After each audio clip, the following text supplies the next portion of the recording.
our legislature keeps saying that. They keep saying how great Texas is. Well, heck, if we're that great, then let's stand up and show everybody we're that great. And let the people vote, and let's get something changed in this country and bring us back to a country where we can, or a nation, a republic of Texas, if necessary, so that we can live our lives in freedom, liberty, and have our rights being protected. So if you make a list, say I took this board right here and said, okay, how do you make a difficult decision? Well, you put a line here, and you go for and against.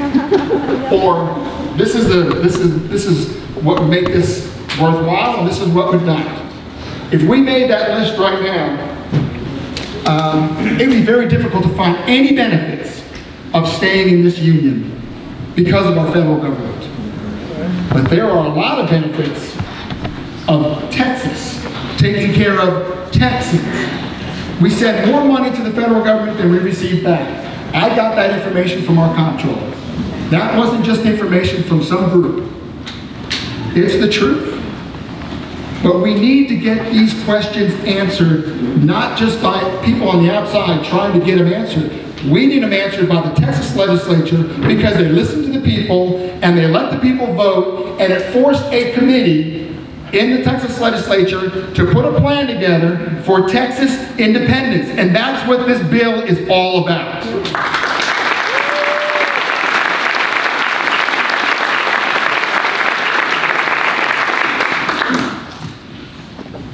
So, I probably should just get to questions pretty quickly. But the bottom line is, this bill is not about leaving on this vote. So I'll explain real quick.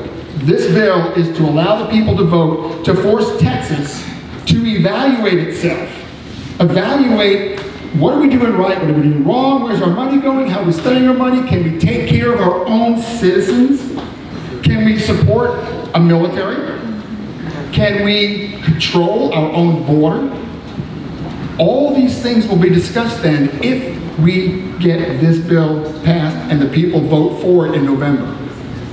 All those questions will be answered. We know most of the answers, but we can't do it unless the Texas legislature allows you. Now, here's the other thing about this bill. You want to separate, you want to put a line in the sand, you want to find out who's who, you want to find out who really wants to listen to the people, you want to find out who really thinks Texas is great in our Texas legislature and is willing to stand up for you. See who signs on to this bill. See who signs on.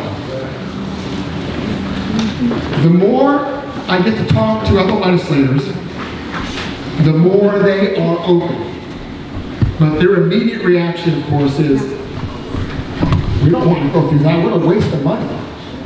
A waste of money to report to the people what's happening in the state of Texas, where our money's going, why we should stay in this broken union with a tyrannical government that is forcing so much regulation on us.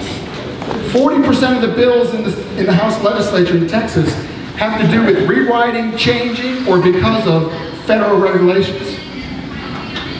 I mean, this is it's so obvious to most everybody that we have a huge problem, and it didn't just start. It didn't start because of this election. It started decades ago.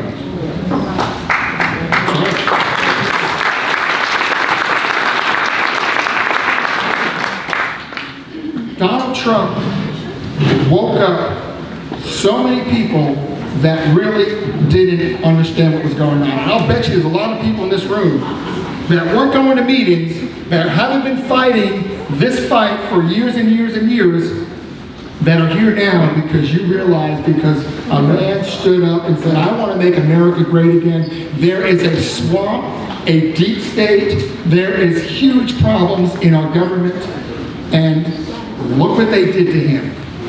And that's why we're here today, not because of this election, because we had somebody that really spoke up for us and was not afraid to tell the truth. and to stand up against them. And what they do is, it's almost like Jesus. They would have killed him. They wanted to kill him. I mean, here's the guy standing up for what's right, standing up for our Constitution. And look what the federal government did to him. And the deep state, and the agencies, our CIA, our FBI. Oh my gosh. It is hard to even understand that people could be so evil. And they're not even elected. And they're getting paid. And when they do wrong, they don't even get in trouble. And then look at the good people in this country. You go to the Capitol because you want to support your president, and all of a sudden you're an insurrectionist. I mean, I'm talking about 1 million people there. So I was there the whole time.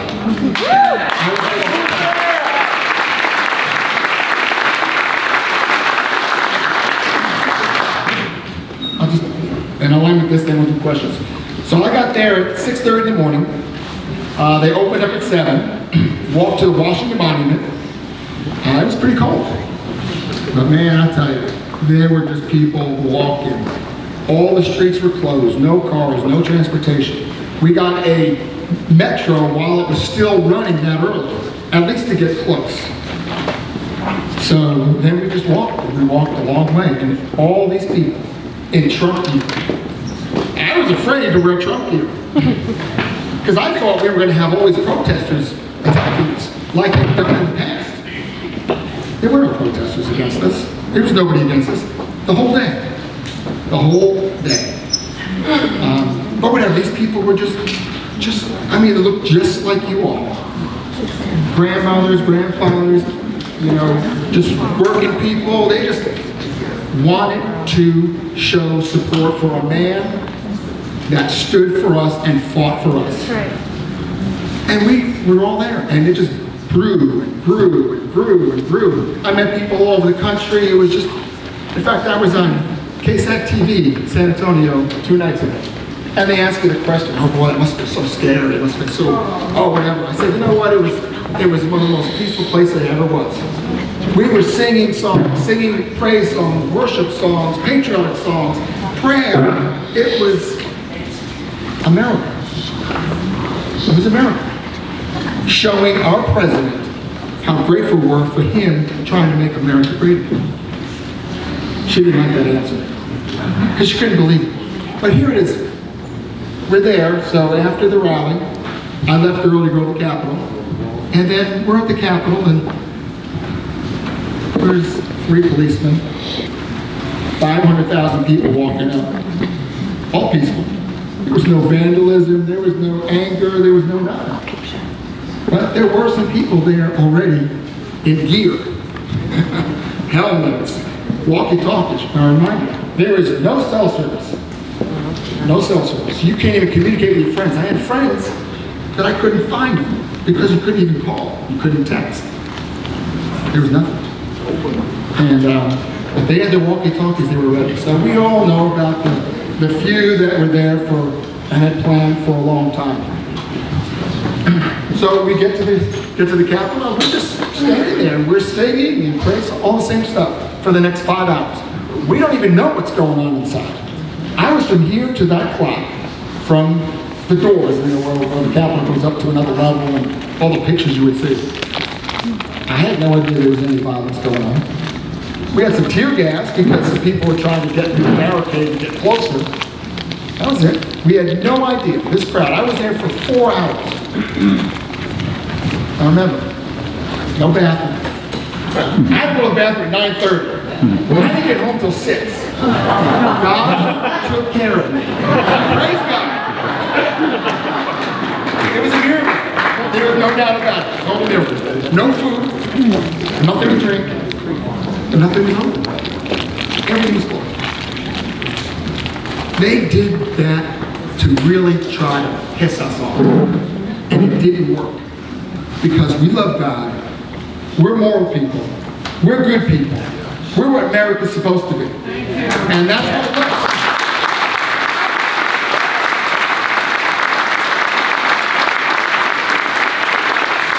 So at 6 o'clock, I finally walk 1.5 miles to get to my hotel.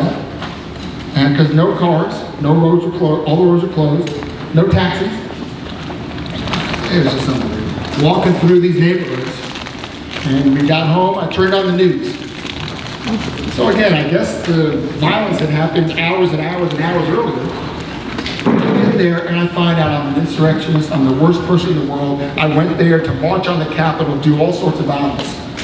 Me and the other 800,000 people in the crowd with us that were just there, singing songs and just saying hi to everybody, being grateful to be there, because we had one purpose, to support the one man that stood up for us and fought for us.